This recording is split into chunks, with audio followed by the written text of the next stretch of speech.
Hello दोस्तों, स्वागत करते हैं आपके प्यारे से यूट्यूब चैनल एपी सर बढ़िया में। आज लेकर आ गए हैं क्लास 10 सामाजिक विज्ञान 2024 के लिए मात्र ये 23 टॉपिक पढ़ लेना।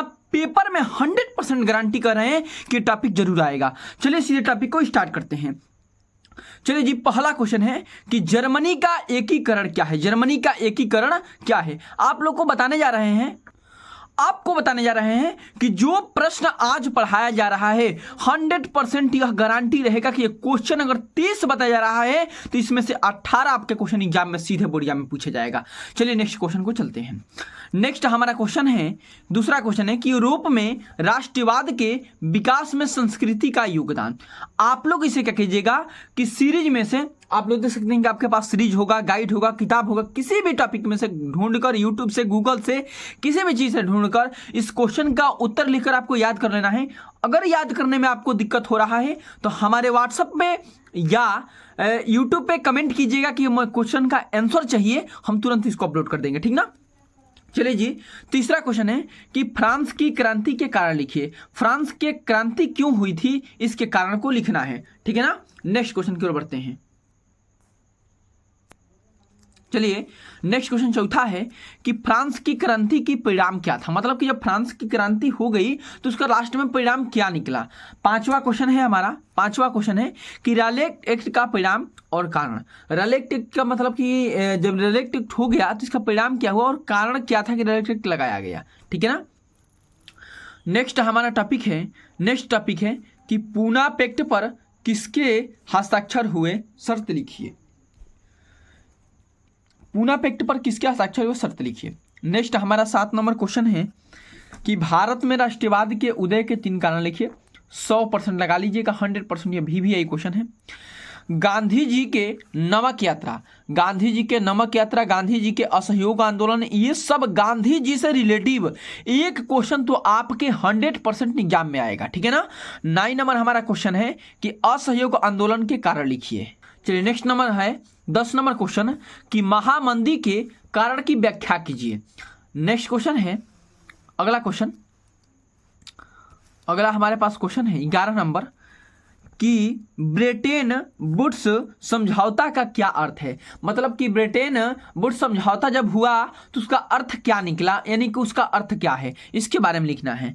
नेक्स्ट हमारा 12 नंबर क्वेश्चन है कि भारत में औद्योगिकी विकास की क्या विशेषता है, किन्हीं 4 का उल्लेख कीजिए, ठीक है ना। आप लोग को बताने जा रहे हैं कि आप लोग इतने क्वेश्चन को 100% तैयार कर लीजिएगा। और देखिए ज्यादा समय आपके पास नहीं बचा है।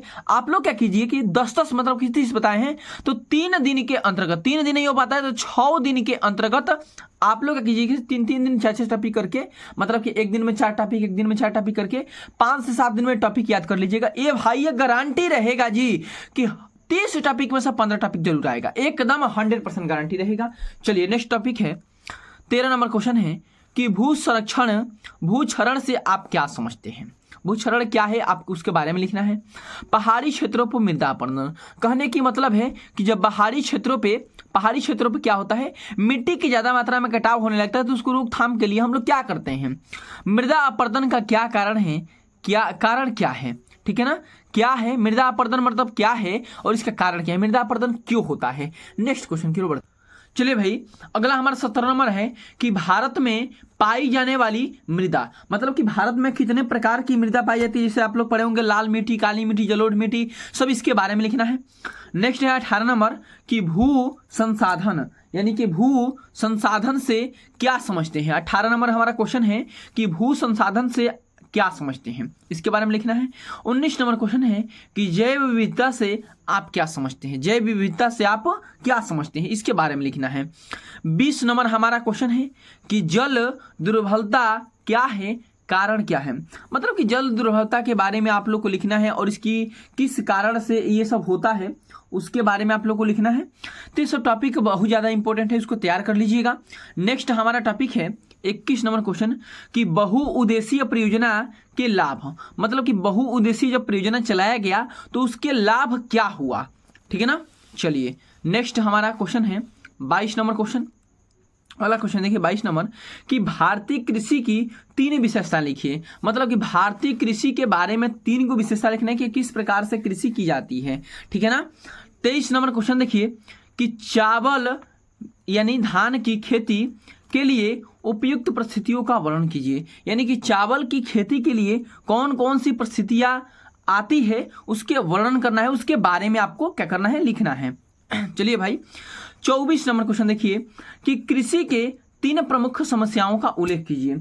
मतलब कि जो किसान भाई होते हैं, जो कृषिवर होते हैं, जो खेती करने वाले होते हैं, उनकी समस्या क्या होती है, उसके 3 समस्या के बारे में लिखना है।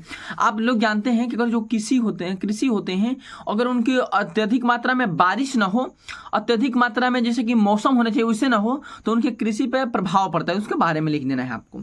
चलिए भाई नेक्स्ट हमारा 25 नंबर क्वेश्चन है कि भारत में पाई जाने वाली फसलों का उल्लेख है। भारत में कितने प्रकार की फसल पाई जाती है, कौन कौन सी फसल पाई जाती है, उसके बारे में आपको लिखना है। नेक्स्ट 26 नंबर है कि अपभरक की उपयोग बताइए। अपभरक क्या है, उसके उपयोगिता के बारे में बताना है, ठीक है ना। नेक्स्ट हमारा टॉपिक है 27 नंबर कि भारत में लौह अयस्क पर प्रकाश डालिए। लौह अयस्क क्या कहलाता है, उसके बारे में प्रकाश डालना है। चलिए नेक्स्ट है 28 नंबर कि ऊर्जा के गैर परंपरागत स्रोत के वर्णन करना है कि ऊर्जा के गैर परंपरागत स्रोत क्या करना है, वर्णन करना है। 29 नंबर हमारा क्वेश्चन है कि सड़क परिवहन के 3 गुण लिखिए। यानी कि सड़क परिवहन जो होता है उनका मुख्य 3 गुण क्या होता है, उसके बारे में लिखना है। जैसे मान लीजिए कि आपके बारे में कोई पूछे कि आपके 3 गुण बताइए, तो आप बताते हैं कि हम जैसे पढ़ने में टैलेंट है, हम ज़्यादा देर तक सोते हैं, ये सब क्वालिटी है, ठीक है ना, क्वालिटी है। 30 नंबर लास्ट क्वेश्चन इस चैप्टर का, मतलब कि इस टॉपिक का लास्ट क्वेश्चन रहेगा कि परिवहन तथा संचार के साधन किस देश की जीवन रेखा तथा अर्थव्यवस्था क्यों कहे जाते हैं। आपको बता दे रहे हैं कि जितने क्वेश्चन पढ़ाया गया मोस्ट इंपोर्टेंट क्वेश्चन है। आपको अगर अच्छा लगा ये वीडियो तो चैनल को सब्सक्राइब कीजिए, लाइक कीजिए, अपने दोस्तों से शेयर कीजिए और कमेंट कीजिए, एक छोटा सा कमेंट कीजिए कि आपको किस चीज़ पे टॉपिक चाहिए। आज के लिए बस इतना ही। जय हिंद, जय भारत।